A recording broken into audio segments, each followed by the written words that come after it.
mean, Yeah. it was. I mean, yeah. So and there's quite a bit of pictures of her during this 31-day period. I mean, she sure did some partying for somebody that was worried about their child, and then, as we'll find out in the trial, supposedly the news story was that, oh no, everybody knew that she was dead. So then, like, depending on which story you hear, the pre-trial story or the during the trial story, it the behavior is just totally out of whack with any reasonable expectation of what's going on. I mean, yeah, I mean, it's just it's appalling, and I think this was why everybody got so mad. So yeah.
Welcome back. You are listening to the Solvable Mysteries Podcast, episode number 24. My name is Juras, and as always, I'm joined by my co-host, Glenn Highcove. How are you doing, man? Doing all right. I'm real excited to talk about this case. By excited, I mean angry. And just as a note, if I laugh at any point during this, it's a sardonic laugh. It's not a laugh of pleasure or humor. It's laughing because some of the stuff that goes on in this case is so ridiculous and so, I think, offensive to any rational human being that I laugh so that I don't cry or scream. So that's how strongly I feel about this case. I can understand that sentiment. So today we're going to be discussing the Caylee Anthony case. So Caylee, a toddler on the left hand of this image, is seen with her mother, Caylee Anthony. So Caylee was a young little girl. She lived in Orlando, Florida, with her mother. So as I mentioned before, Casey Mary Anthony, and she also lived with her maternal grandparents, George and Cindy Anthony. And I guess, I'm not sure how many of our audience have heard about this case, but I feel like this case is like one of the, I would say, like a top three missing child cases in American history, probably, from the Yeah. scope of what happened. Wouldn't you agree? Right. So essentially, on July 15th, 2008, she was reported missing in a 911 call made not by the mother, strangely, but by her grandmother, Cindy.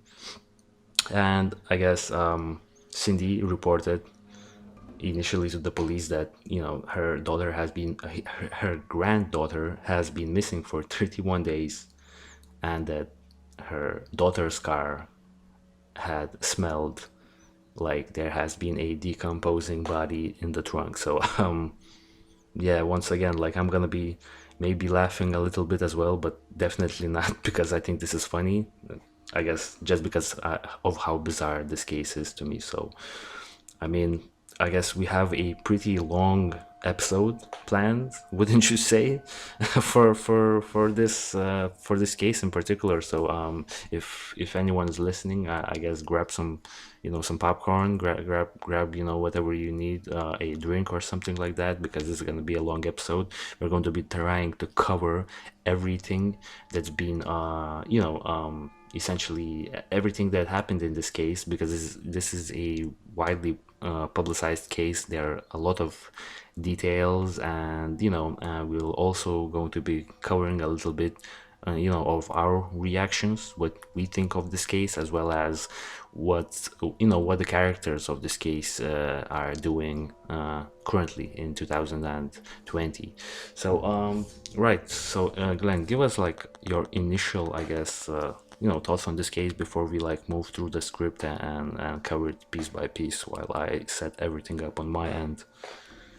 Yeah, so oddly, this was one of those missing persons cases or missing children cases that I somehow actually did notice in the news. Maybe that's a sign of how big a news story was, because I know in other cases we've done, somehow it never got on my radar. So this one did, and I think it got on my radar when it was a missing persons case, and just the initial facts and number of lies and the deceitfulness of Caylee Anthony was such that I think it was appalling to the general American audience. And then as we find out eventually that Caylee is dead, that compounded things. And then of course they had the trial and the verdict, and because of everything that happened, as you mentioned, it's like in the top three. It's OJ level.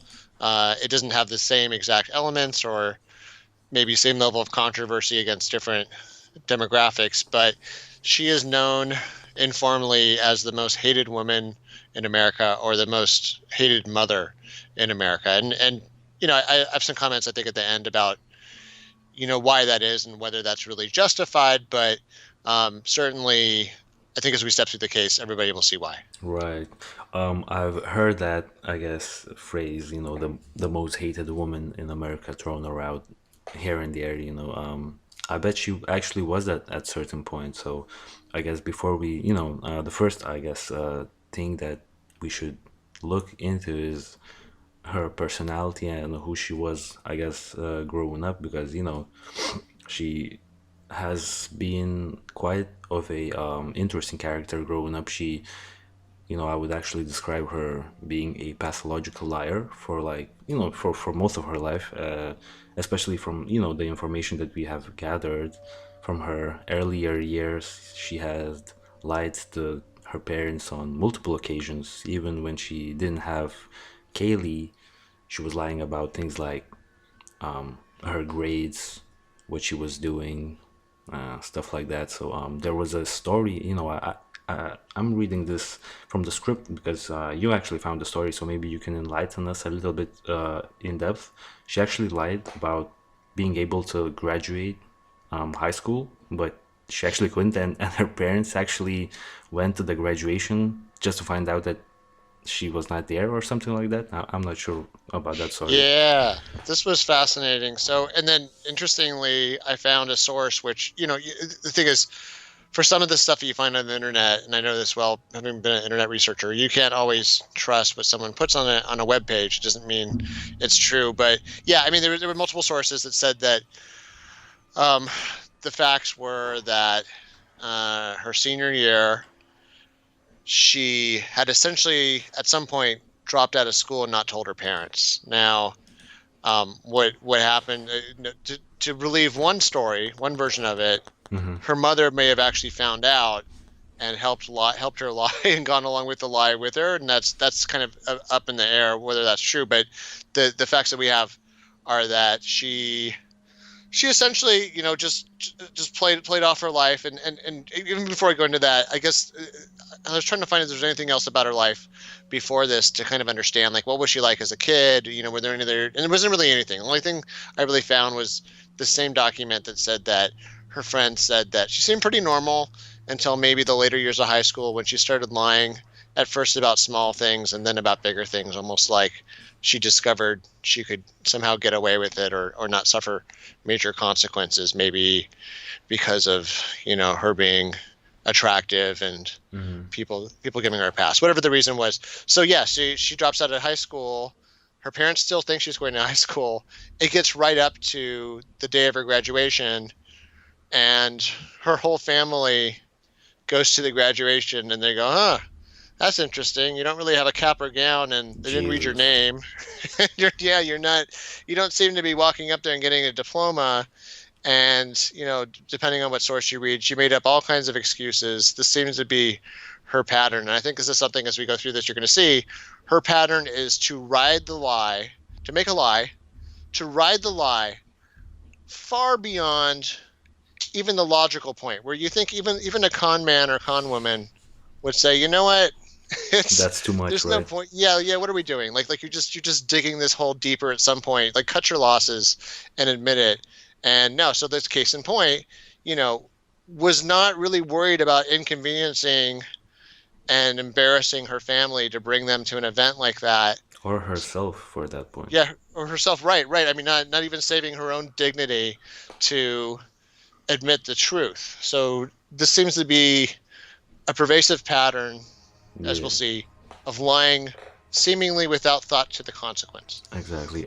Other quick facts, we have to mention is the fact that her father, George Anthony, worked in law enforcement now. Yeah, he was actually a deputy sheriff. I saw in an interview right before this. Yeah. Okay, So, so so basically a police officer. Yeah, right, retired police officer. but that's not what you would expect from a police officer's child, I guess, because these you would expect a police officer to like his or her kids to be like really strict almost, and definitely be on the right course or something like that. So that was odd. Another thing we have to mention is the fact that she had a brother. Now I'm not certain of her relationship with her brother. I'm certain that the relationship is pretty much dead at this point, but when she was growing up, I'm not sure how big of a role her brother played in her life. But yeah, she has a brother. So any information on that? Because I hadn't really found anything. No, not other than, the thing that happened during the trial, the accusation, and also that Oh yeah. apparently, when Caylee goes missing, there was something that was said to him that the Cindy overheard that I guess filled in some of the blanks. It was part of the pack of lies. One thing I actually do want to mention is I remember around the time Hmm. that all this is going down. I can't remember if this was pre-trial or post-trial or during the trial.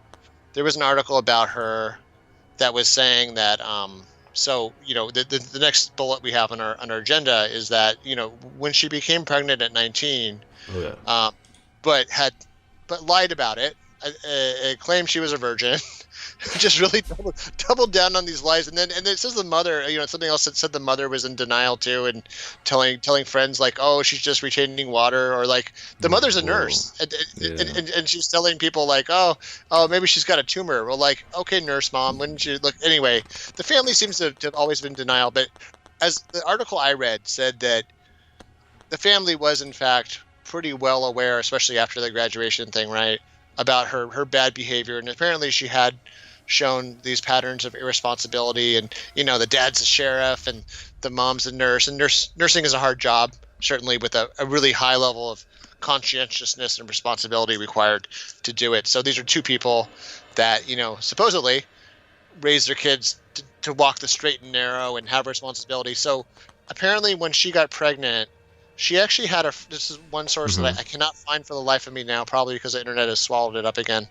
Apparently she had a friend from high school who was willing to adopt her kid. So just think, that would have been the best of both worlds for her. That was crazy. Like I haven't heard about this part because maybe, yeah, as you mentioned before, maybe this this article or this source, I guess, is gone at this point. I'm not sure how credible this is, but it would be like strange, because at that point her classmates were also 19. So what 19-year-old would adopt a another 19-year-old's kid? Like that's just odd to me.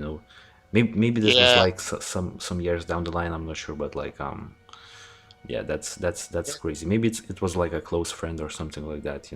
Yeah, I think it was exactly something like that, where it was some, close friend, however close her friends could be with all her lying. Um, and then the person was supposedly going to be willing to adopt the baby, and it was someone close to the family. So you think about that. I mean, that's not uncommon. Like, I know people, I've worked with Mm, people who were adopted by somebody that knew their birth mother, if that makes sense. So it was Yeah. somebody that cared enough about them Mm-hmm. to give them to know that they couldn't take care of this person, this child responsibly, and to give them to somebody that they knew had resources and love in their heart, and and knew that they could at least watch their Yeah. baby grow up from afar. Okay, so Right. then but it turns out Cindy and supposedly in this case Cindy and George decide, no, we're going to teach you a lesson, Casey. We're going to make you raise this baby. We're going Was to it like have our that? kid. That's what this one article is. For the life of me, I was trying to find it. It was such a great article when I read it at the time, 10 plus years ago. But Okay. that was what it said, was that, yeah, they, and it's funny because in the interviews now, when they're not under oath, they can tell all sorts of different stories that may or may not be true about how well everything went and how happy everybody was. But the article I read at the time said, oh no, the family kind of threw a big fit and everybody was yelling at each other, and it was sort of like, Right. you did this and now you're gonna, you lied to us and now you're gonna have this kid and you're gonna learn to be a parent and be an adult. Okay. Yeah. That's actually baffling a little bit, because I haven't really find that part anywhere, but like maybe that was the case. I mean, her parents also seemed a little bit like odd to me. I mean, George on the right hand side right now, he seemed like he was the most, I guess, the most normal out of the whole family, and also maybe like their son. There's not that much information about their son, because obviously he probably doesn't want to be part of this whole situation. But Cindy, that we are seeing right now, Cindy, I mean, as we will, move through this case and the story, Cindy was like a really weird character to me in this case, wouldn't you say? Because she seems like she's, like flip-flopping a little bit. She's like undecided of like, she also seems like a manipulative person a little bit, and I sort of get a sense that she was sort of manipulating maybe George a little bit. Yeah, Maybe there was that's something right there, right? one source insinuated that was where the lying came from in the family, that she had, in some cases, and like I said, it's just an allegation, so I don't know that it's true. It was an allegation that she had lied to help Casey in cases where I guess it would be less embarrassing for a while, or to try to somehow stem the embarrassment. That, of course, we both know, the more you try to hide it, the worse the lie gets, the more embarrassing it gets. But given some of her behavior in the trial and her testimony, I don't find that so far-fetched Right. versus her actions. So I have this infographic really quickly, because we have been talking about like how Caylee Anthony has been such a liar. So this infographic states that a pathological liar may not be lying deliberately. He or she believes in the lies completely. So it's just, I guess, some food for thought right there. But I'm not certain if Casey has like some sort of a mental disorder, because I would say pathological lying is a mental disorder. It has to be, right. It has like a whole Wikipedia page on it. But yeah, I mean, what are your thoughts? Do you think she actually has something like she had like something like some sort of a mental disorder, like a mental condition with the lying, or was she like or was that just her personality, her character? Yeah, I mean, I really wonder. It's interesting that at least people didn't notice it. I don't know if it was there before, and it was just kids lie about a lot of things, and people don't really take them that seriously, as we said in another episode. It seems like people started noticing it at a certain age, and I can't help but think that that's also when other mental illnesses start to emerge, like schizophrenia. And I'm not saying she's schizophrenic, but I'm saying maybe whatever mental chemistry changes cause like schizophrenia, or other mental illnesses. Maybe that's why. So the things, when I did a little research, and it says, Mm-hmm. what do psychologists think is going on with her Yeah. if you assume that she's guilty of what she was accused of. So borderline personality was brought up a lot. Has to do with sort of, Mm-hmm. and maybe with narcissistic tendencies. The one that did crop up that I thought was interesting was Yeah. antisocial personality disorder. So that's interesting because they think that Hmm. that's about 3% of the male public, and I'm not sure if it correlates also to women. They think that a good amount of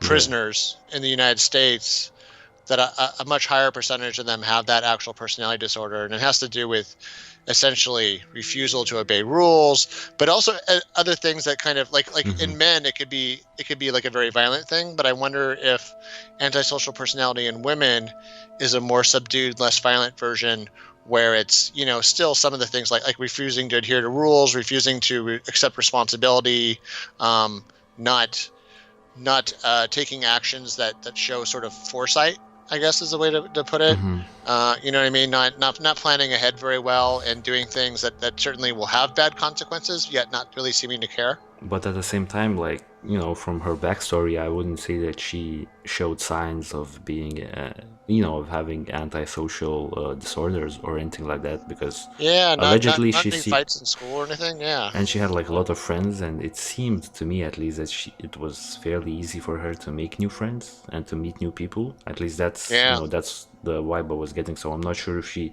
had that. I think she was like, you know, I would actually be leaning towards a little bit that she may have had, or, you know, potentially still has something, some sort of a mental disorder in terms of like the way she's lying, because, you know, as we will go into this case a little bit deeper, like some of the lies are just insane. You know what I'm saying? Like some of the lies are like, oh my god, like you like it almost seems like you have to be a really messed up person in the head to like even, you know, conceive of these lies, or like not necessarily to conceive of these lies, but like to actually go through those lies, you know, like I guess, you know, we'll cover these lies, but yeah, some of the lies are just really, really out there. If it was a movie, you wouldn't believe it. I mean, it's Yeah. I think, and maybe that's why this was so popular. So before we get into the incredible actually we had one last thing, was that prior to the murder trial, she had actually pleaded guilty to stealing checks from her best friend, and That's this was interesting. yeah, so she committed what's called check fraud here, and pled guilty to it. Checks And as in so like you know, like a check you would run, you'd write almost like a promissory note that you would like write for like money, like a yeah, check. from your checking account. Yeah, so here accounts usually come in two flavors. They come in savings accounts and checking accounts. A checking account is made to move money in and out quickly, so Okay. you can pay your bills. Okay, And, yep. yeah, like I mean, I've heard about like people writing out checks in the US. You know, like Yep. I've never ran into a situation where anyone wrote a check here in Lithuania. I don't think that's you can do this. I think this is an American thing only, writing checks. So any information of, you know, how much money those checks were worth when she was stealing them? You know, I feel like it got so overshadowed by the events of the case that it was really hard to find Okay. much about it. Yeah, I think it's another thing that was kind of swallowed by the internet and sort of the ocean of outrage that came up after, you know, these different facts came out. Because this is such a minor detail, you know, for what's to Yeah. come actually. So right, Yeah. moving forward, I guess. So Caylee, Right. her daughter, was born on August 9th, 2005, and that month will be somewhat significant for some of the other things that happened. So as we mentioned, Casey had not wanted to keep Caylee and had concealed her pregnancy, and in fact, there's still no real knowledge as to who her father is. So it's interesting that she. Oh yeah. What is that all about? So that was like almost like an episode of we have a show here in the United States called Maury. I know that. Oh, you know that show? Yeah. Where like he's not the father, and then everyone starts celebrating. Yeah, I know that thing. Yeah, Maury got a lot of mileage out of that, because I think it's a fascinating topic. I think it's always interesting when you have somebody who has, and this isn't trying to shame anybody, but it's saying that it is interesting that somebody could be so active during the fertile part of a month that they could blame so many different partners for the conception of the child, yet none of them had ever proved. So there was a guy who died in a car accident, wasn't him. There was the guy that showed up when she had the baby, wasn't him. There was the guy that she was living with when the disappearance was finally uncovered. Wasn't him. It just, I mean, they must have gone through, A lot of people. countless men, and once again, you're dealing with a lying liar, Hmm. so you don't really know what to Yeah, think and what's going on there, and exactly. it's yeah, I mean, another, thing before we move on to the disappearance part is that Caylee Anthony seemed like she was a really happy kid, and that's yeah, one thing I've seen, all over the internet once I've researched the case. I don't know, maybe it's just because the people who are writing those articles, they want, the readers to feel some sort of a sentiment. But, from the pictures, I would actually say that these statements are quite correct. She seems like she's really happy. She seems like she's enjoying herself. And actually, Casey next to her in all of these pictures seems happy as well. So, you whenever you're looking at like pictures of Caylee and Casey together, you're never gonna find like pictures of Casey actually looking like she doesn't want to. She wants to do something bad to Caylee, right? So that's an yeah, interesting part that she also seems happy to be around Caylee. yeah. I agree. I mean, you don't get a bad vibe as opposed to some of the other pictures of Casey, where I mean, I certainly get a horrible vibe off of her fake smile. She actually does look sincere or semi-sincere next to her child. It doesn't, from what I can read in terms of both what the Yeah. grandparents say and what friends of Casey say, and everybody that seems to have had contact with the child and with her. At that point, there doesn't seem to be any sign of parental neglect or abuse. It seems like the child was having what seems like given the circumstances, a pretty nice initial childhood. Yeah, I would definitely agree. So, right, I guess moving forward with this story. So, right, so there was a fight initially, right? There was a fight between Casey and her parents. So, at this point, Kaylee is 3 years of age, right? At that point, if I'm not mistaken, and Casey allegedly, or at least we know for certain, I believe that at one point she actually did have a job at Universal Studios, right? I think that is correct, but she has been lying to her parents that she kept on working Yeah, in the Universal Studios as an event planner or something like that.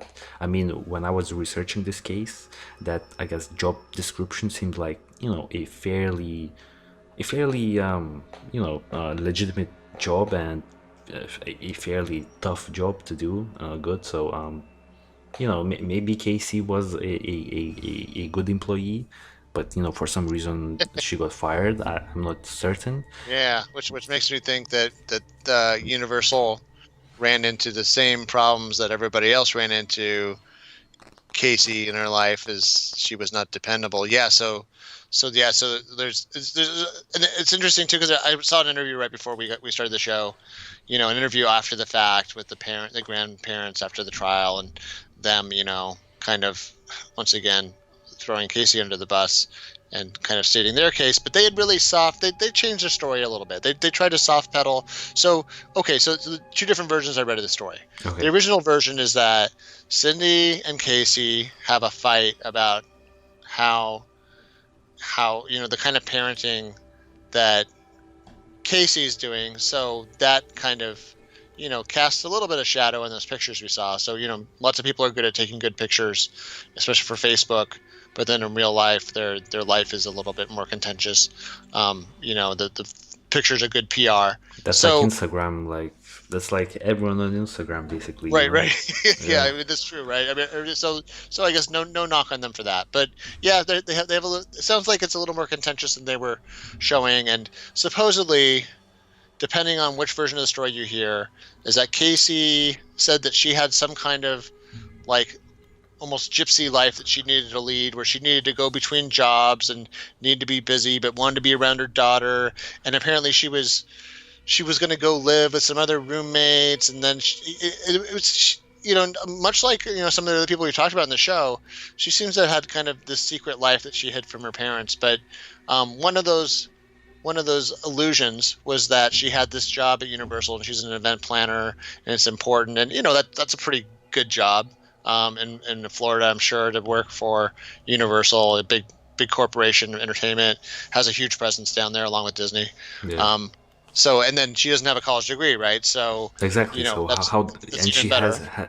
and she never even finished high school, I assume. So Yeah, she never. That's right. She never even got her diploma. so So how does she land that job? yeah, it makes you wonder if that's why she got fired. Maybe she lied about that when they finally ran the background check. Like those big companies will do that. You can say you went to Harvard, and they'll go and they'll check and they'll say, oh, you didn't go to Harvard, so now you're fired for lying. Yeah. So yeah. I mean, I'm not sure why they did, but yeah. So she has a bunch of illusions going on, and then one of the illusions was, besides the Universal job, there's every time for a certain point, like basically it seems like almost immediately after she leaves, Yeah. for a certain period of time, every time that Cindy wants to talk on the phone to Caylee, there's some kind of excuse about how Caylee is at this nanny's house. She's and not just to Cindy. She says this. Casey says this over a period of time to the friends she's living with or visiting with, to her boyfriend, whatever boyfriend that is she's living with, because it seems like there's a couple. Yeah, like the boyfriend situation was like hard to keep like. Yeah, keep track of. She Yeah. seemed to have a very active romantic life, and it's again, some people might listen to this and say, "Oh, you're shaming her." No, we're just kind of wondering how it is a mother that's supposed to be taking care of a toddler has so much time for hanging out with friends and having so much romance during what's like when you have a toddler, you're busy. You're busy with a kid. Like my kid's 9 now, way easier than when she was 3. Right. So But yeah, but it was a but lot of it's times still just single busy, parent. right? But it's still like Yeah, a you're bunch of still work. you still got to be responsible. You're still dealing with a lot of kid stuff. So yeah, and that's the thing. Like everyone's kind of like, huh, I know she has a kid, but every time I ask about the kid, she says she's with Zanny the nanny. So she makes up. Well, yeah, it turned out that she made up someone named Zanny Fernandez Gonzalez, who supposedly that's the nanny that somehow on her non-existent salary was taking care of Casey's child for seemingly an untold period of time, but Yeah. it looks like for about 31 days of disappearance. Whoa. Yeah, that's a really, really crazy details to me. Also, Zaneda, they started shortening her name to like Zanny. Zanny is like for like it's like a name for like the drugs, Xanax. That's Oh yeah, you're right. fairly popular. Yeah, for like and that these Yeah. drugs are like fairly popular, especially nowadays. I don't think like Xanax was as popular as it is right now back in 2008, so I'm not sure if that's like the connection. I don't think it was like because she was Oh, doing a that's lot of interesting. Xanax, she called her Zaneda. That's probably not the case. But Or maybe because Xanax was used. I think there was a podcaster that maybe because of what you exactly said, there yeah. was a podcaster that alleged that Xanax was the murder weapon. In this case, it makes you wonder if that's a Freudian slip or a little in joke, because we'll Right. see. Sometimes she actually seems to take pleasure in some of these lies, according to her friends. So, yeah. So what happens is a couple things. So like they're already. I think the grandparents are probably getting a bad feeling about all this because they haven't seen their grandkid in a while. And when Casey took off, she took off with a car. I don't even know that she owned the car. I think it was a family car, but it was. I Something guess like it was. that. Yeah, it was like a Yeah, family car. Yeah. but it was basically, it was like when I was in high school, there was a family car, but it was my car. So it was Yeah, the it was family that car type of a that defaulted to situation. me. Yeah, so Yeah. allegedly, I mean, why am I saying allegedly? George actually picks up a mail, right? A mail letter that I guess that vehicle was impounded somewhere in Orlando, right? Not in not in like Tampa. At least like what I've heard or what I've read, it was the fact that Casey Anthony was like lying to her parents that she was living somewhere in Tampa, I believe. I'm not certain about Tampa. Maybe I'm wrong, but definitely not in Orlando. But the car was impounded in Orlando, so that's that's also, I guess, one of the lies that Casey was spreading to her parents. And yeah, so George received this letter and he's like, okay, what the heck is this? Let me go and check the car. He actually arrives at the parking lot where the car was impounded, and the first thing he notices is the horrendous smell, right? So and him being a law enforcement worker, essentially, he knows what a rotting body of a human smells like. So initially, from some statements, he said that he initially was really afraid that someone who's dead was in the trunk of that car. So he really felt uneasy opening the trunk of the car, but allegedly it was only trash. Right, so that's all we Yeah. have for that thing. So that was definitely weird. So now the timeline gets really, really, really confusing after this fact. After, at least for me personally, is it like I hope it's like a little bit more clear to you, because Well, to me it's like yeah. a really, really confusing timeline right now. So they find the car, right? They drive And the car back home, and then Cindy calls Casey and says, "Where's the daughter? Stop lying about the nanny." Well, she didn't say stop lying about the nanny, but she was like, "Take me to the nanny," right? Or yeah, yeah. So on the so same she day, goes. on the same exact day when the car was taken back from the impound lot, right? Right, and then we don't know what conversation happened between George and Cindy at that point, because I don't think it was ever testified to. But you can only imagine, like, how could they have not said anything to each other between that, right? Like where's the grandkid?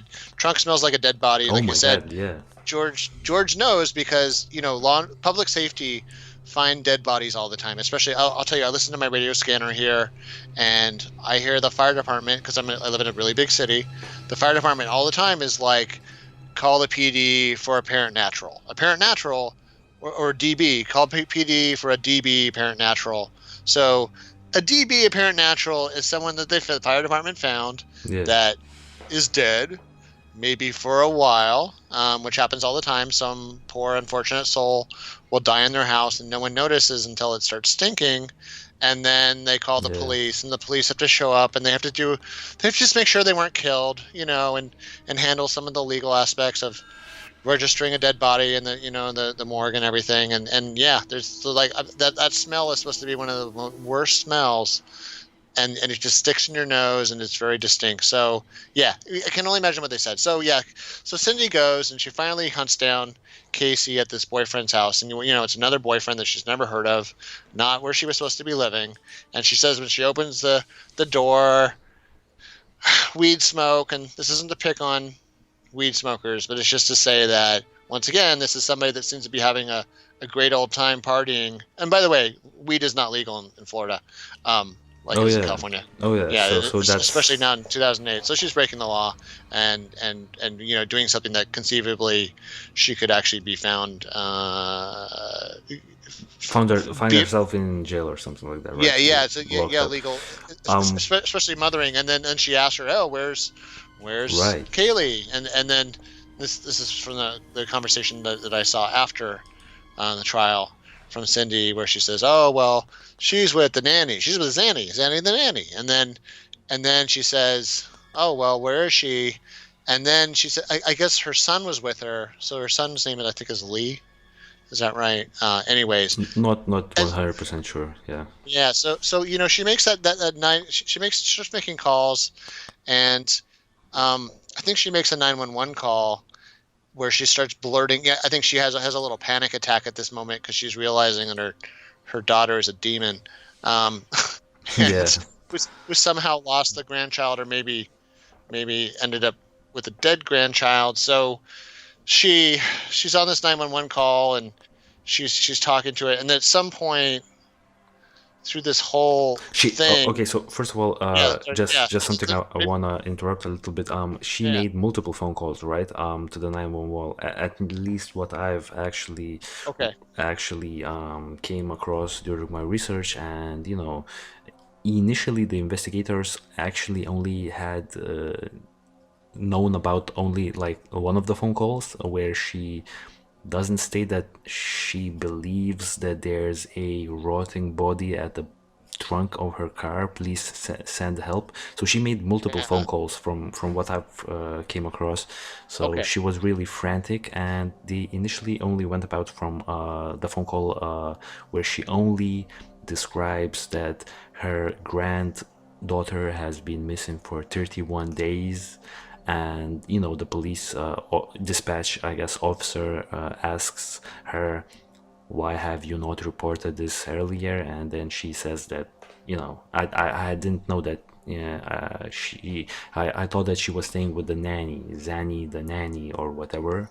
But only then, after a while, they actually go through the phone calls again, and they actually find the other two phone calls. And one of these phone calls actually, you can hear her clearly stating that, she thinks there's a dead body, or she thinks there was a dead body at the trunk of the car. So that's when the, I guess, investigation, I guess, really starts picking up, thinking that, Steam. yeah, Yeah. steam. And that's when her flip-flopping begins, because she almost, it seemed initially that she wanted to hide those other phone calls, right? So Yeah. Yeah. she didn't initially want to, like, the investigators know that she initially thought that there was a dead body at the trunk of that car. So yeah, Yeah. Yeah. And then, like you said, it is confusing a little bit about very the very order of confusing. Yeah, when things happen, because like I said, some of it almost seems like in these interviews the parents are trying to reshape reality of what happened and trying to put a little spin on it after the trial.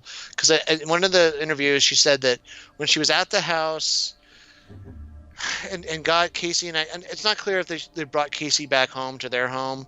She said that something like, as she was kind of on the phone and trying to make these frantic phone calls, she overhears Casey telling Casey's brother yeah, something about, oh, well, Zanny kidnapped her, or she's been kidnapped for 31 days, or something like that. And that's when she's like, what? And then, so eventually she actually puts Casey on the 911 line to say, look, tell them what you just murmured over there. yeah, And so in one of the calls, you actually have Casey come on and try to say that, like, oh, well, she's been missing for 31 days. And like you said, the operator, once again, is like, well, why did you not report this? Because this is a big deal. And she says, oh, well, I was trying to use other resources to, it's some kind of lame excuse, some excuse that just did not hold water. And once again, it sounds like I believe that the excuse was she didn't want Zanny the nanny to hurt Kaylee if she found out that there was a police investigation, and that she was trying to find Kaylee by herself. But in fact, her roommates at that time stated that she no one knew about, like, the disappearance, and she was just chilling out, I guess, partying, smoking yeah, weed. And I guess sure had a maybe that's like that was her strategy. Maybe she was not like the most strategic person in the world. she was deep undercover trying to find out where the A team was so she could hire them. Yeah, I mean, Yeah. it was. I mean, yeah. So and there's quite a bit of pictures of her during this 31-day period. I mean, she sure did some partying for somebody that was worried about their child. And then, as we'll find out in the trial, supposedly the news story was that, oh no, everybody knew that she was dead. So then, like, depending on which story you hear, the pre-trial story or the during the trial story, the behavior is just totally out of whack with any reasonable expectation of what's going on. I mean, yeah, I mean, it's just it's appalling, and I think this was why everybody got so mad. So yeah, like I think this is around the time that the case starts hitting the press, because they actually start recruiting people to help find, at this point, I think Yeah. the cops the cops already are like, this kind of sounds like one of those child abuse cases, because this happens a lot. Like, she isn't the only person to ever have a kid disappear that turns up dead. I mean, there's plenty of parents that intentionally or not do something to their child, and their child turns up dead, and it's only after, like, the school or the neighbors or someone else in the family realizes that a kid is missing, that social workers come around and the law enforcement come around, and you get the bad news. Yeah. Something happened to poor little Jimmy.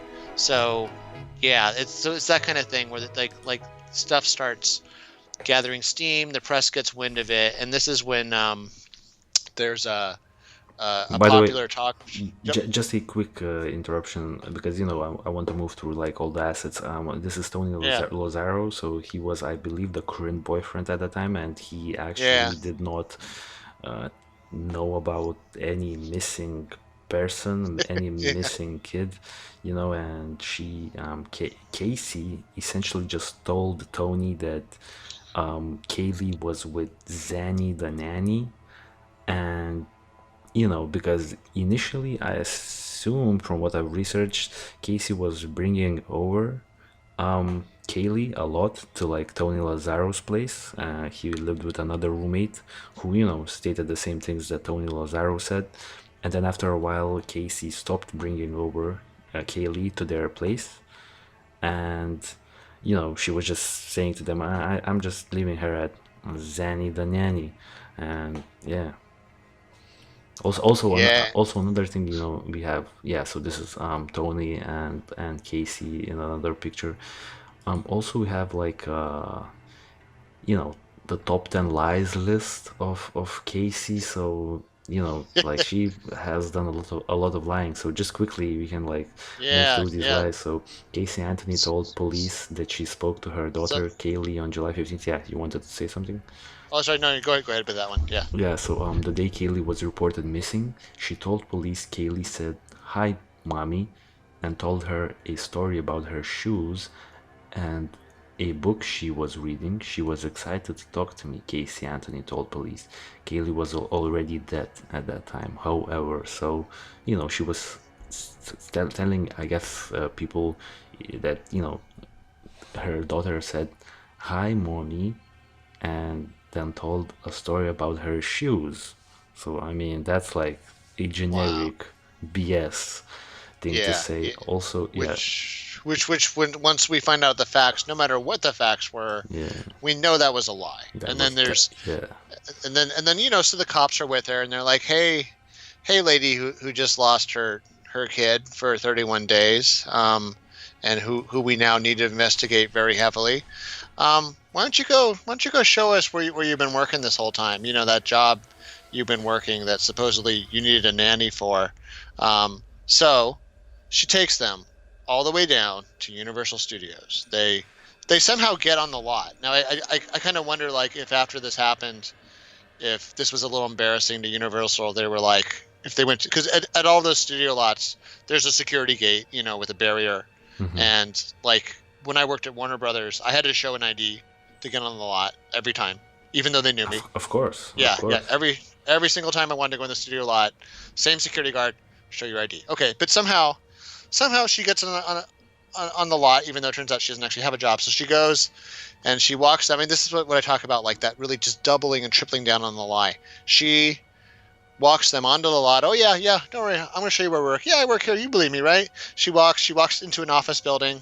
She walks down the hall, Yeah, and it's only when they're finally like, she's like, yeah, don't worry, I'm going to show you my office. And then finally she's like, you know what? I tell you what, I don't really work here anymore. And so, I mean, whoa, like yeah, I how mean, do you even like what? it makes you think. It makes you think that there's something mentally right there, because like even if you're going to lie and the police guys are like, yeah, okay, we're gonna check you on this lie, then that's when you like say, okay, like I lied, but you don't. But she was like doubling down like to the last corner of that office. You know what I'm saying?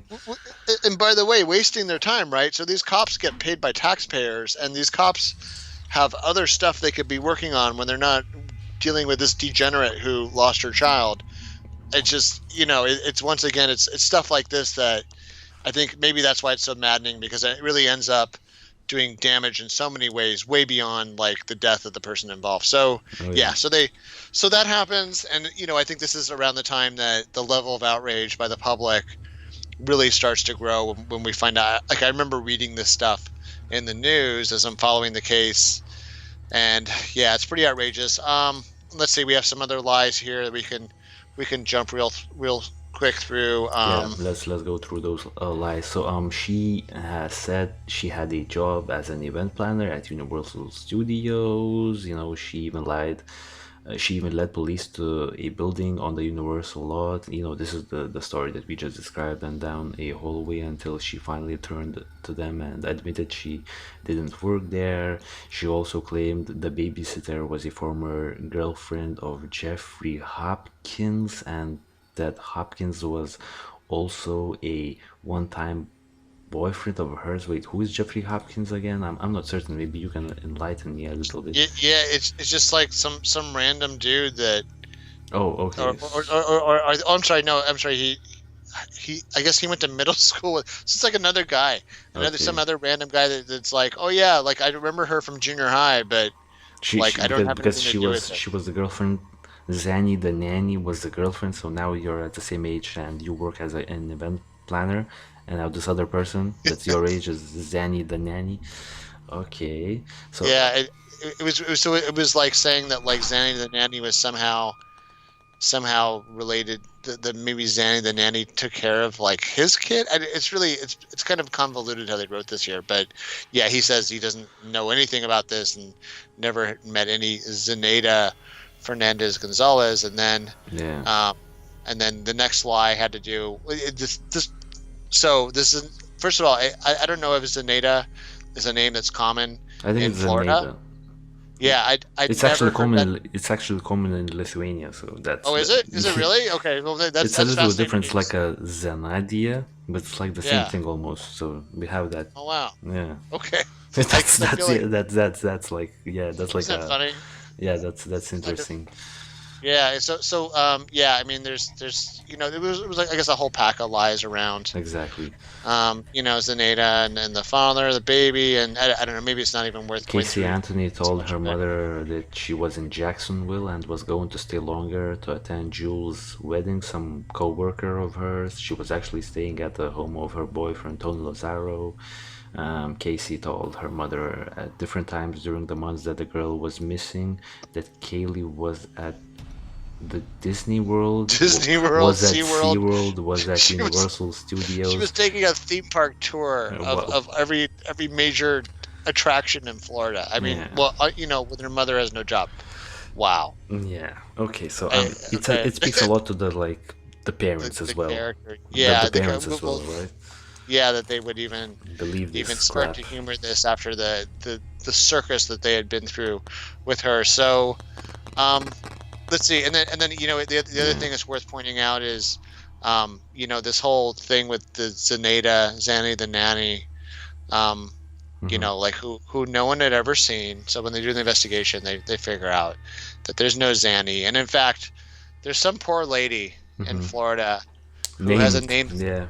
Yeah, close to the name. It's missing half the name and the last name, but it's like a Zenaida Gonzalez, and of course there's going to be, with a big case like this where 200 million people are hearing about it. There will be a certain number of idiots that like will start, I guess, attacking almost anybody that has the right name. So Exactly. that believe her story and start harassing this poor lady. And so like this lady actually sued her later and somehow lost Right. in court. It's just I Yeah. don't understand that. But yeah, so she So made someone else's life hell. yeah. So this is, by the way, this is Yuri Melic. This was like the lead investigator in the case. So I assume he was the guy that was like, on this like wild goose chase with with Casey. He was like, I guess he was driven like to like where Casey told them to drive and to like the Zenadia's house, like Zanny's house, but she wasn't there. Then they went to the Universal Studio. So this guy had quite a day, I assume, right? Or quite like the few days quite a trip, you know. Oh, by the way, when they arrive at Zenadia's house, like where Casey led them, I assume she just like sort of pointed like at a random building at a map, and she just drove there. They actually Yeah. they actually found the apartment completely vacant, like the one that Casey told them to look at, and you know there were like no furniture, no nothing in that apartment. So I think that's when, you know, Yuri knew that, you know, this is some crazy stuff going on here. But the interesting fact to me at least is the fact that these guys, these police investigators, they actually sort of didn't quite necessarily immediately accuse her of, you know, or at least think that she murdered Caylee. They initially believed that she was hiding Caylee, that she didn't want, you know, her parents to see Caylee, and she was hiding Caylee. And initially they thought that, you know, she was hiding her and that they need to find her before something bad happens. So initially they didn't view this as a murder case, but I guess after all the lies and all of the goose chasing went down, they started, you know, really cracking down on her and accusing her of you know, child negligence immediately. So that's when she gets arrested, right? So Yeah, and that's I think when they decide that they're not searching for a living child anymore. They oh yeah, might very well be searching for a dead body. And so here's what's frustrating is, you know, once again, frustrating at two levels. One okay, is there were several different searches done by, you know, hundreds of volunteers. So, you know, there would be parks and marshes and Juras, just for reference, Florida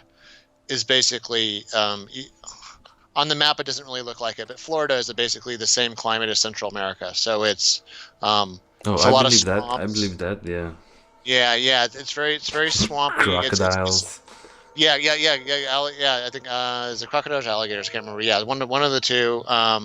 Yeah, I mean swamps, and I mean if you go to Miami, there's water everywhere. Like you're driving around and you're not even by the ocean yet, and there's like huge pools of water for this and that, and it's just, you know, there's of um, course. I a mean, lot of it rivers, a lot of marshes. makes sense geographically, yeah. Yeah. There's a lot of wildlands. It's a pretty interesting place. I mean, I don't know if you remember at one of those Disney parks, there was like a campsite where a kid got eaten by a crocodile or alligator, whatever it Whoa, was. I've never heard Yeah, about that just one, but like, right off the whoa, beach, right next to movie night. Yeah, that's this kid was crazy. right in front of his parents, got snatched right off the beach. So Jesus. so it's wild out there, but yeah, there's certainly enough even in like these kind of like city areas. There's park and wildlands. So they had searched all the parks adjacent to where Cindy and George live and where Casey lived, etc.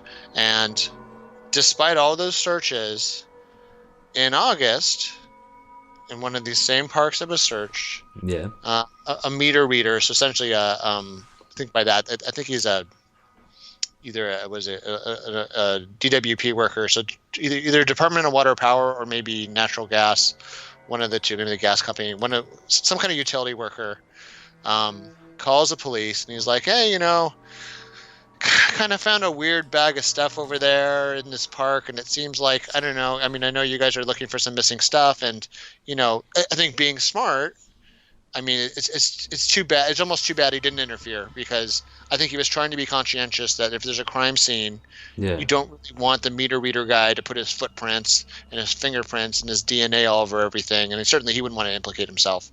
So he's like, hey, you know, I know you're looking for like a missing dead kid. There's like a bag over there. It has a lot of weird stuff, like kid stuff coming out of it. Maybe you could go check it out. And this is, I think, is frustrating, almost in the same way that like other cases are. Hmm. I don't know if this is just typical police departments in the South, or if it's just a lot of incompetence, or, you know, maybe they're not paid enough down there. But, you know, this seems like it was a really high profile case. The whole nation's watching. There's this lady named Nancy Grace who has a talk show, who is, they think, single-handedly responsible for drumming up a lot of the attention and outrage about it, because she had a very vocal opinion and was kind of play-by-play following the case on Yeah. cable television. So, you know, there's a lot of attention on it. Maybe you guys could send somebody down. Nobody does. Nobody does anything about it. So, you know, he calls a couple different times. You know, it says he calls 3 days in August. So, you know, when the evidence was still fresh, Hmm. and They just call the tip line. Nobody ever follows up, and then as this case drags on, and I think Casey got bailed out. There was a whole bunch of drama with Yeah. like it's almost not even worth going into, but there was a whole bunch of drama around her and her bail bond, and some bail bondsman going out. And there's a picture looking. By the way, that picture, that to me does not look like somebody who is worried about her missing child. Yeah. That looks like the guiltiest face I've ever seen. That looks like, whoops. That's what kind of face that looks like. That looks like you're hiding something. Exactly. And I don't think you're hiding something that you were a victim of versus something you did. So that's just my 2 cents whenever I see that. That photo drives me crazy when I see it, but it just every time I see it. Right. Just to give, a standpoint at, which part of the story are we right now at. So she is arrested for child negligence initially, and I haven't really delved into that whole situation in terms of like how long she has been initially locked up for and all the bailout situations, because I don't think they actually really matter in that case, because the deed at that point has been already done. So I guess we can move towards like the main trial, right? Well, people so much thought that she was guilty and that she had killed the child, that there was a prominent bail bondsman here who his son, so like essentially is offered to put up the bail money for her, but they couldn't afford the bail money. It was like $500,000 or something. Yeah, that's something a crazy really, deal. really high, because she was a flight risk.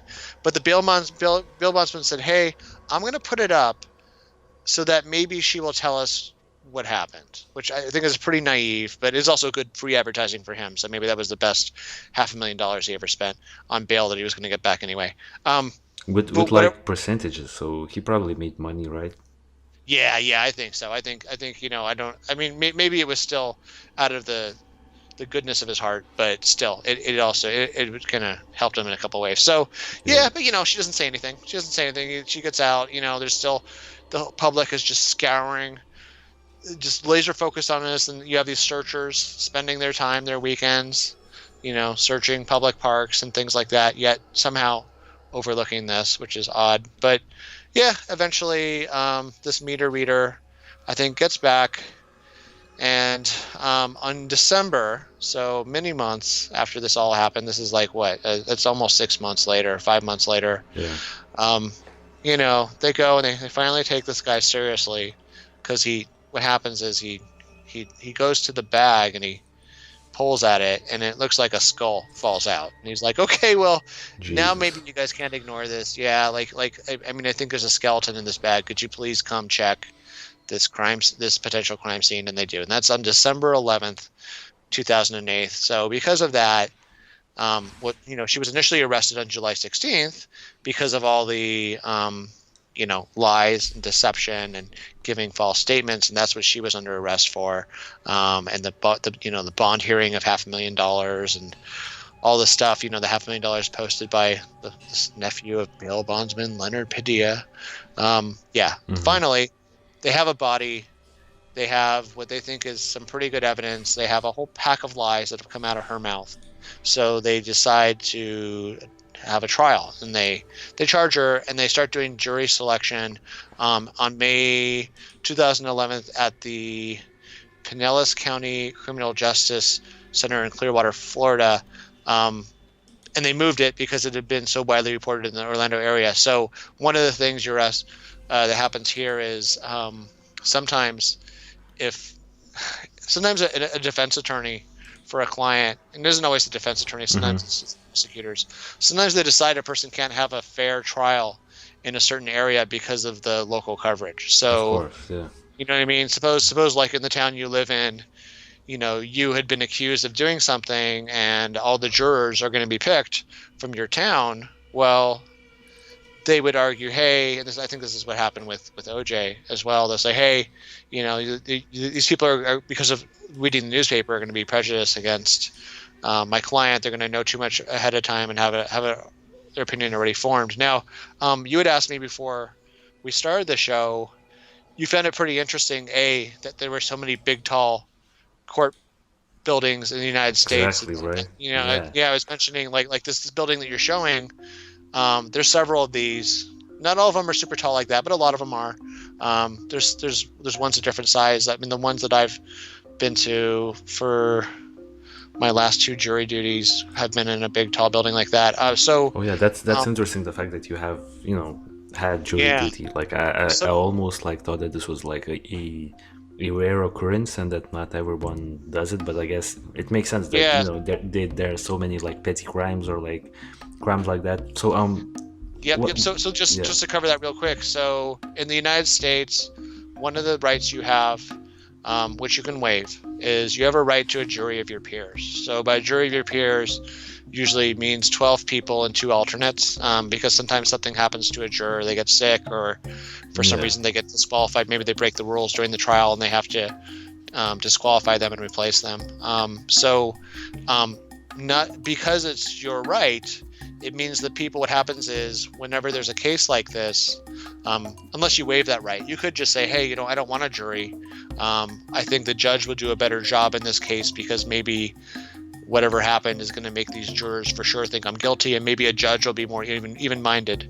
But usually it's the opposite. Usually you think that, hey, maybe a jury will see it my way. Or the thing is, Yeah. for criminal trials, so the way it works is there's like I said, 12 people and 2 alternates, and the 12 people have to come to what's called a unanimous verdict. So that means that if one person disagrees, and they can't, after a few days, if the jury just comes back to the judge and says, you know what, we cannot come to a decision either way, guilty or not guilty, Yeah. on at least one of these charges, they'll declare a mistrial, and then that means that it's essentially like the trial hasn't happened, and they can go and they can reach. It's the only circumstance really where they can have the trial again. The first time a person's charged with something, but it also means that as a U.S. citizen, it's actually your duty. You have a legal duty to be a juror, and the government can force you to be a juror. So what happens is you usually get something in the mail, Yeah. and then it says, hey, guess what? We have some trials coming up, and your number got picked. And usually there's like a selection process, like it mentions here, where they, they march like 30 of you at a time into the courtroom, and they just start going one by one and start trying to pick jurors. And I have been Picked twice, right? picked twice. Yeah, every time. So I've done jury duty more than twice, but sorry, I've been on a jury twice. So other times I got to get out of it because I was a student and I couldn't miss school, or I had a job that didn't pay for it, or sometimes like literally they were done picking juries for the day and they were like, hey, the rest of you showed up, you did your duty, you can go home now. Right. You're done.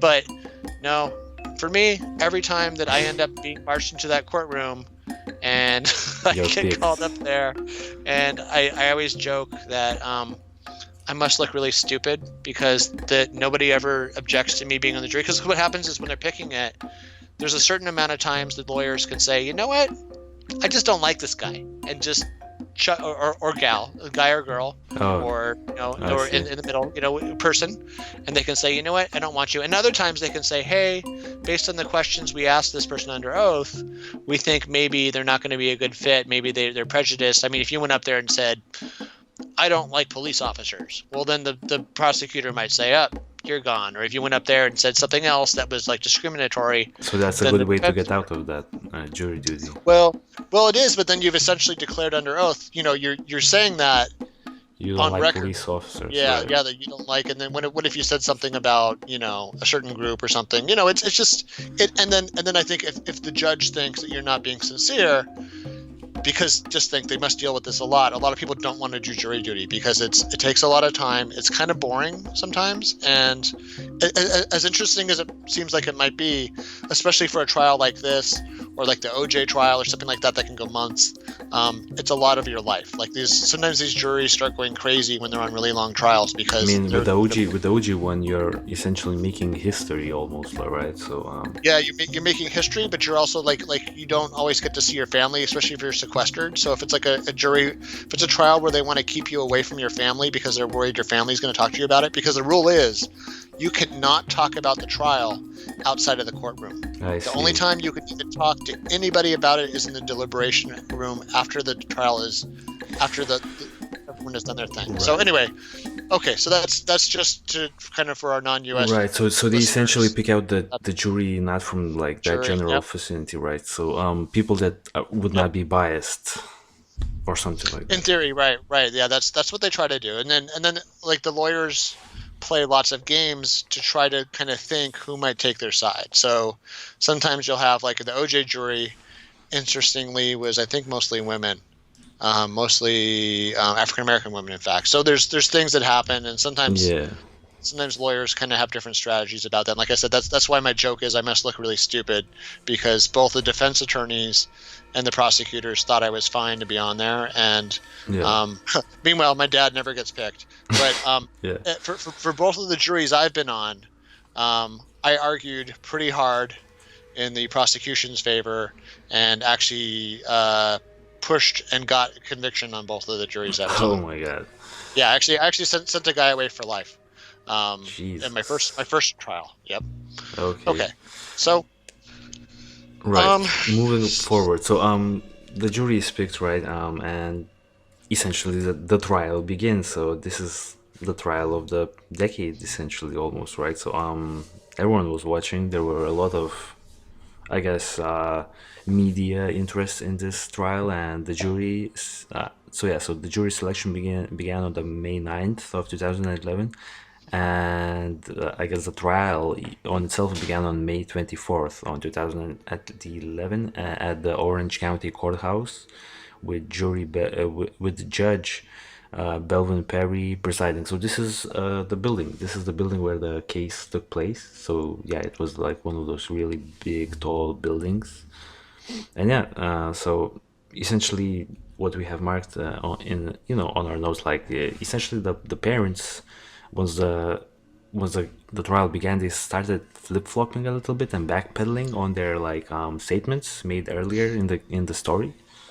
yeah, so there was, like I said, this. I mean, we mentioned, I think earlier, that we could almost do a whole show just in the trial. So we won't like beat a dead horse about all the different testimony. But yeah, the testimony was mostly attesting to what we said earlier. But then yeah, the parents seemingly By the started way, to make. this guy, Yep. we have to mention this guy, by the way. Oh This yeah. is, his name is like Jose Baez. Baez. Yep. Yeah, Jose Baez. Baez. So he's like a famous lawyer for like these really, really big, I guess, celebrity, I guess, cases. So he did a lot of notable cases. We have one with like Aaron Hernandez, with the NFL player who killed people when he was already rich. So that Yeah. he's an interesting personality as well. So yeah, so he Yeah. took he was the main man in the Caylee Anthony's defense. Yeah.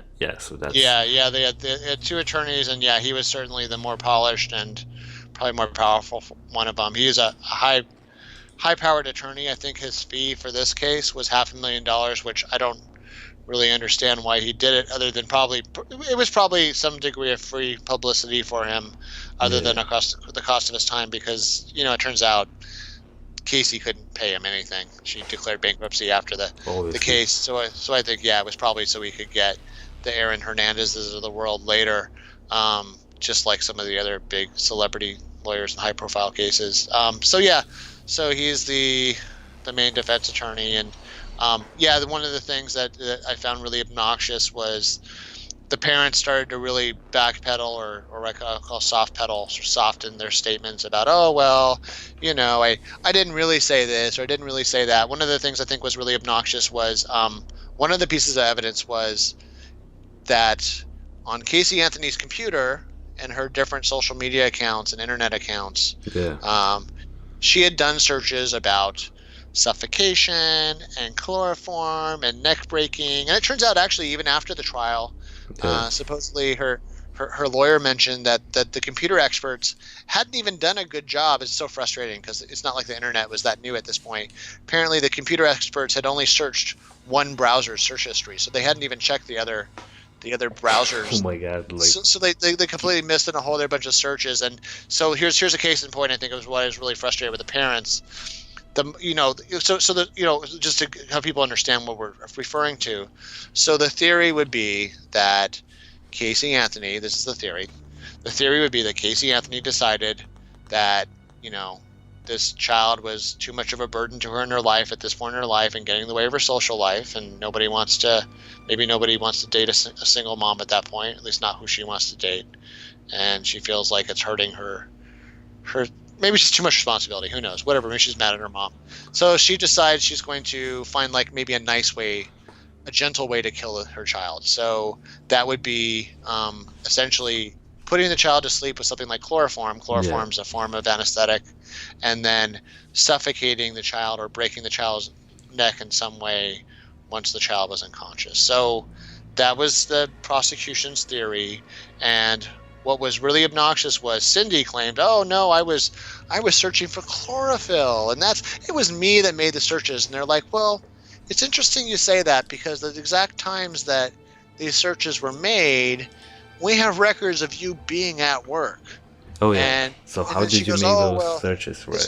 She goes, "Oh well, I said I was at work, but I went home for something." And they're like, "No, we're pretty sure there's like footage of you and key fob cards or whatever, that you had to check in and out, because any kind of workplace like that, there's often security checkpoints you have to go in and out of." And they're like, "No, we're pretty sure it was not you that made these, and it was not George, because he was someplace else also."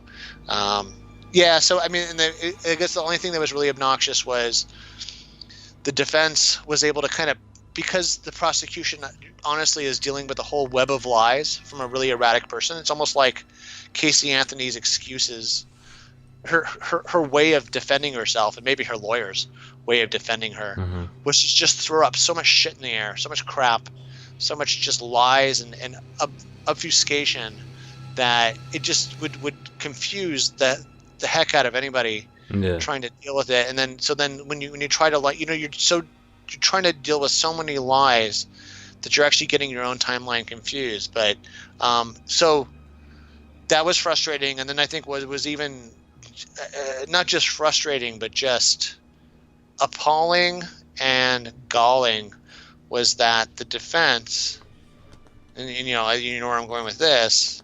Yeah. This is Jose Baez's, I guess, master stroke. Yeah. They now say, hey, we'll admit it. Caylee Anthony was lying. She was lying because she had been sexually abused by her father and her brother, and had learned to internalize and to lie about things to cover for her relatives and for what she was going under. And that what really happened was some months prior, when George was taking care of Caylee, who loved the swimming pool, which apparently there's some pictures of her in the swimming pool, she loves her swimming pool, that she drowned in the swimming pool, and it all became a part of a huge cover-up. And that really all of this partying and all of the lies and deceit, that was just Casey's way of dealing with the pain and how she has had to internalize. Can you imagine? I mean, this the way you're describing it. My God, right? I mean, just without the sarcasm in my voice. That's how the defense attorney did it, right? Jose. So, yeah, I mean, and then at one point they even actually DNA tested her brother and her father to make sure they weren't the father of the baby under this theory. So really, she throws her father and her brother under the bus as child molesters. Yeah, that's. I mean, this is like the next. I call it a lie. But mind you, this isn't just Casey at this point. This is the lawyer saying that. So this is why I think I have a special little note for him at the end of our spiel. Yeah. But yeah. So that's her whole rationale. That's why she's been lying, and that. So wow, I mean, yeah, but so essentially, the whole trial situation was really confusing to me, just because of the fact that right. So you hear all of these lies and all of these I guess flip-flopping from the parents. Then Casey at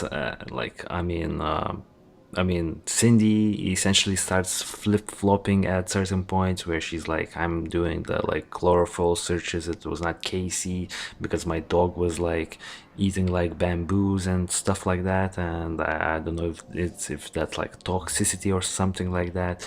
So it's like a super confusing trial.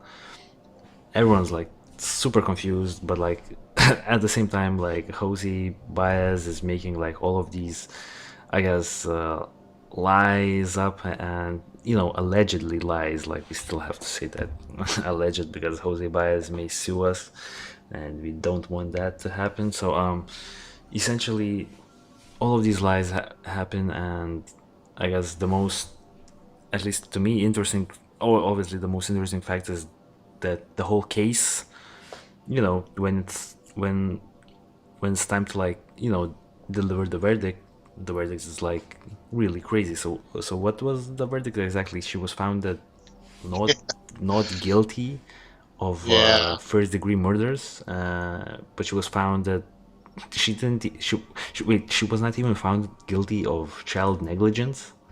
Yeah. Yeah. I mean, it she, was she it was was only like found for she was only found for guilty for lying to four cops, four cases basically. of like lying to the law enforcement. So Yeah, and not then not and then even not even police negligence. So wait. So what was the theory? So what and was the theory that the jury yeah. actually went So off of? That the Zanadia was a no, no, no. That was the thing. So when you go, and this is I think the part that everybody wanted to know when at the end of this. Yeah, they comes. I was just floored. I remember. I think it was at work when the verdict came out. And I yeah. couldn't believe it. It was like OJ all over again. So yeah, I mean, this verdict comes out, and then you start talking to the jurors, and I'll save kind of my editorialization about this, but for the end. But yeah, so the jurors said that as they understood the law, and I guess it sounds like they really listened to Jose Baez and his interpretation of the law and how you must, despite the judge telling you what it is. In the United States, the standard is that you must convict within a reasonable doubt, and that those words reasonable doubt are a huge gray area. So as they understood it, because everything was circumstantial, which if unfortunately people don't realize, most evidence in trials is circumstantial. There's almost never a video of somebody doing something, direct evidence. So most of this, it's mostly like kind of like your best guess, Yeah. what do you think happened, and then most of the time that's good enough to convict the guilty and free the innocent. But yeah, in this case, I think they got really confused. I think between just the circus that this trial turned into and the nonsense, and just, I think they confused reasonable doubt with a really crafty lawyer being able to put weird thoughts in their head. And I'll tell you just from my own experience, Yeah. from the two juries I've been on, I have seen people make some really stupid arguments in the jury room, and sometimes even just have some biases that they went in there with, that they just didn't want to convict anybody. I've run into that. So that's pretty obnoxious, because you go into that jury saying you were going to be able to adhere to the law and the instructions. But one of my juries, there were Yeah. two attorneys. There were two attorneys on my jury. So one of them was an attorney for the IRS, and the other one was an assistant defense counsel who actually knew the prosecutor. But it was okay; he was cleared for the trial, that there was no conflict of interest. And I'll say the attorney for the IRS was one of the stupidest people I've ever dealt with. So actually, funny enough, people that had a much, let's say, less prestigious job Yeah. than hers were Yeah. much more reasonable. It was just it was very obnoxious. It is hell in that jury room, even for a very straightforward case, to get through it. I mean, it took us all day arguing that thing in both cases, both trials that I was on. So in this case, the longer it goes, the more likely it's going to flip. And what happens is people get exhausted, and some people don't have the conviction to stand up for what they think is right. So they just want to leave, and they feel like maybe a little bit bullied. And what happens is you keep taking these secret votes. So usually what happens is you go into the jury room, you take a vote, and okay, let's see how we all think. Yeah. Anonymous vote. We all write something on a piece of paper. They count the pieces of paper, and then we all start arguing from there about why we think what we think. And that's what happened. But yeah, so frustratingly, it seems like this is, I think, it was very frustrating to the United States. It certainly did not help Mm-hmm. her. And Yeah. a person who seemed very, very guilty walked. And because of the way double jeopardy works in the United States, so it's interesting that if she had been convicted, Yeah. she would be able to appeal this. Okay. But the prosecution doesn't get that right. So if the prosecution thinks that they have enough evidence to go to trial, Mm-hmm. and then they have it, and it's not a mistrial because of a hung jury, Yeah. when it can't agree, there's something called double jeopardy where you cannot be tried for the same thing. Now, someone might ask, well, why did OJ have two trials? Well, OJ had a criminal trial and a civil trial, and in fact, she has had some civil trials from people that have sued her for fraud and misrepresentation I and wasting mean, their time and I other mean, things. this whole like trial situation is like getting like more and more confusing, like as we move on, because like this is like crazy. Like at the end of the day, I still don't really understand why she was not charged for at least child negligence. Yeah, Like, do you have yeah. like the answer for that? Because like No, that no. seems like a no-brainer.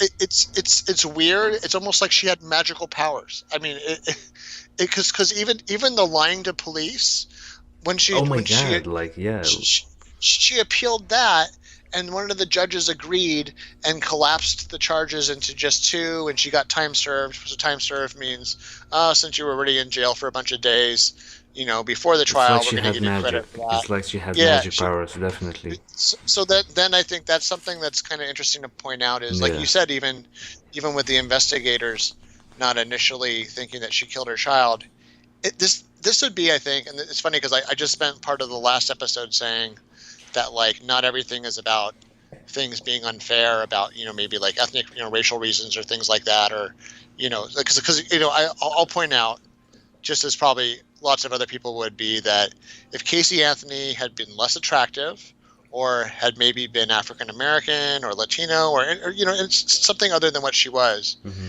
it seems very Yeah. doubtful that she would have been let off so easily. That, you know what I mean? Like I think a lot of critics would say, hey, this is not equal justice. This is somebody that's a very pretty Caucasian woman who seems to have gotten a lot of mileage out of her looks and her smile, her deceitful smile, and kind of like people giving her the benefit of the doubt for things. And she seems to have really realized that too at a pretty young age. And this seems to be almost the culmination of all that. That, like, this, in this case, like, between the money she didn't even have, which is, once again, it's like, how did that happen? How Yeah. did she get this OJ level lawyer without OJ money? I think because of the outrage and the media attention of the case, probably. Yeah, maybe Right. that's how she got it. But yeah, so Yeah. anyways, yeah, I mean, it's just flabbergasting. But I'll save. I know we're going a little long, so I'm going to save my big ranting for the end. So the aftermath is, as we Yeah. mentioned, a bunch of these trials got dismissed. Even the Zaneta lady that sued her got the charges dismissed somehow.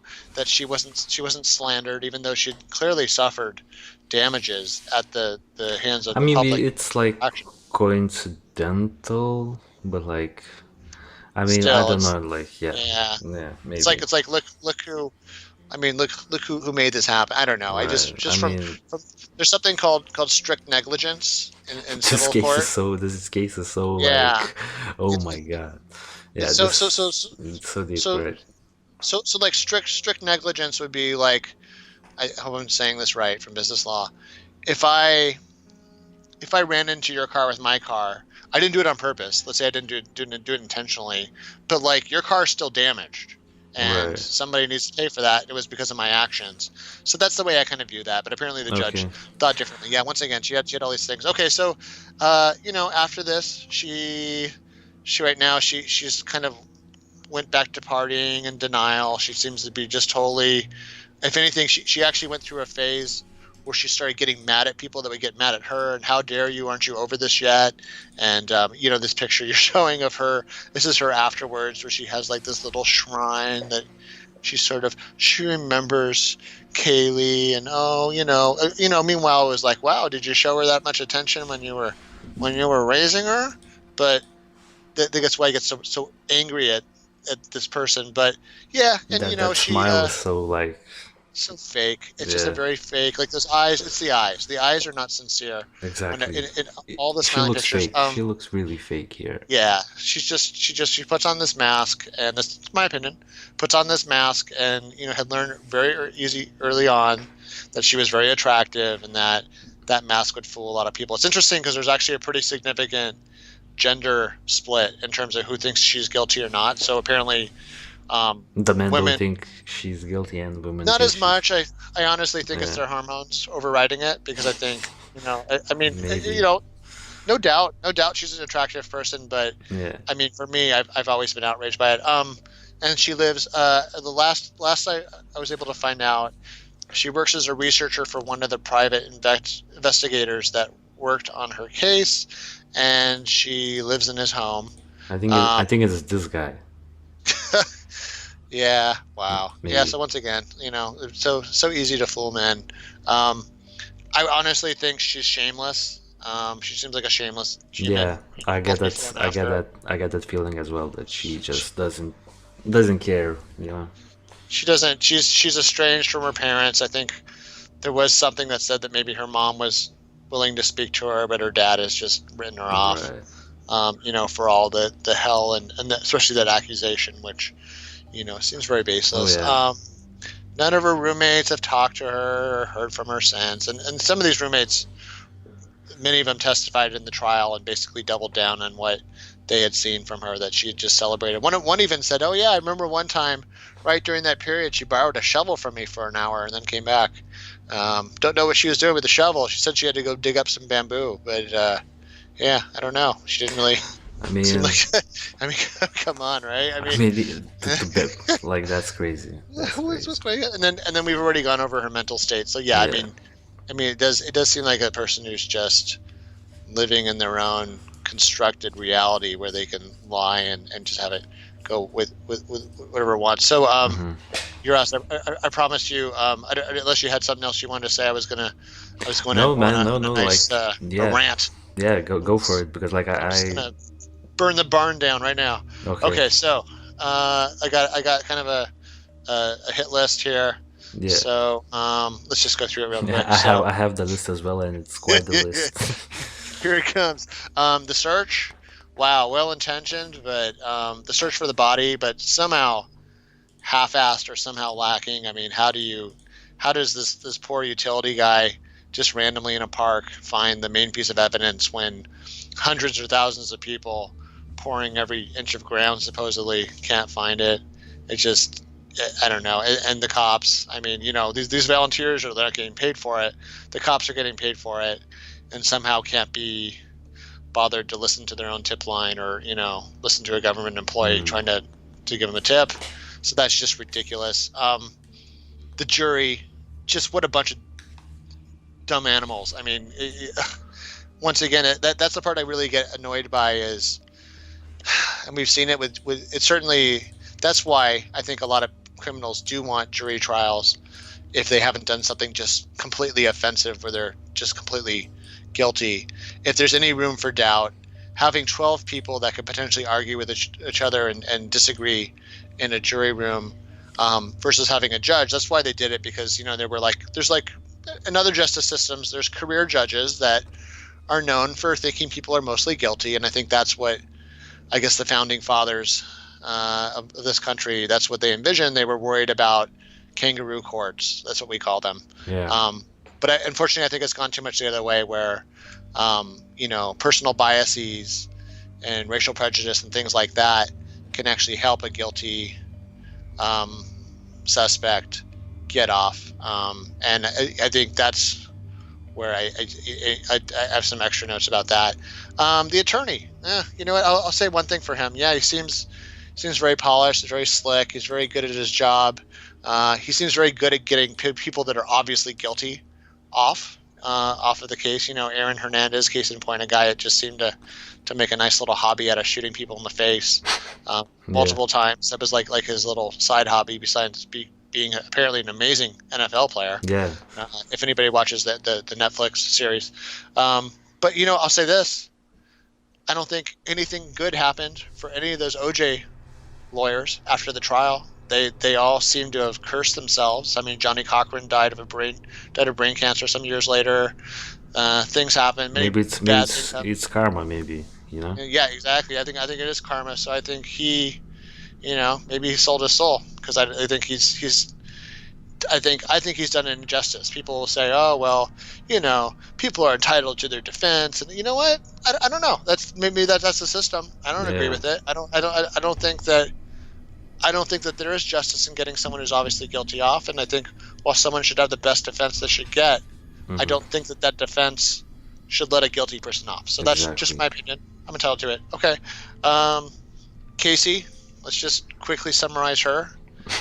Consistently lies up to and beyond the point of no return, with little thought, or no thought, I would say, no empathy really, to what happens to other people. I'd agree. Yeah, let's just recap it real quick. Lied about the babysitter and the kidnapping, ruined an innocent person's life, lied about her universal job, 4 years and 2 pleas, lied about graduating from high school, did check fraud in the middle of this from her own friend. So Jesus. tried to steal money from her friend. Web searches on chloroform and neck breaking. Car smelled like a dead body. There was a cadaver dog that hit on the car, just like we talked about cadaver dogs in another case. Jeez. Yeah. Car also smelled like chloroform to George and to other folks. The chloroform scent was picked up. So, like, what are you doing with chloroform in your trunk? She, frankly, looks like an untrustworthy person. I think that there is something to the vibe that someone gives off. We are, as humans, we have, literally millennia. Sixth sense, right? Yeah, we have instincts. We have instincts that, as social animals, we have, for a good reason, rules built into us to determine when someone's lying. And frankly, I think in a smaller society, like a small town or a tribe or a group of cave people, someone like Casey might actually have been killed by her own tribe, because they would say, you know what, you screwed us one time too many. Like, you did something.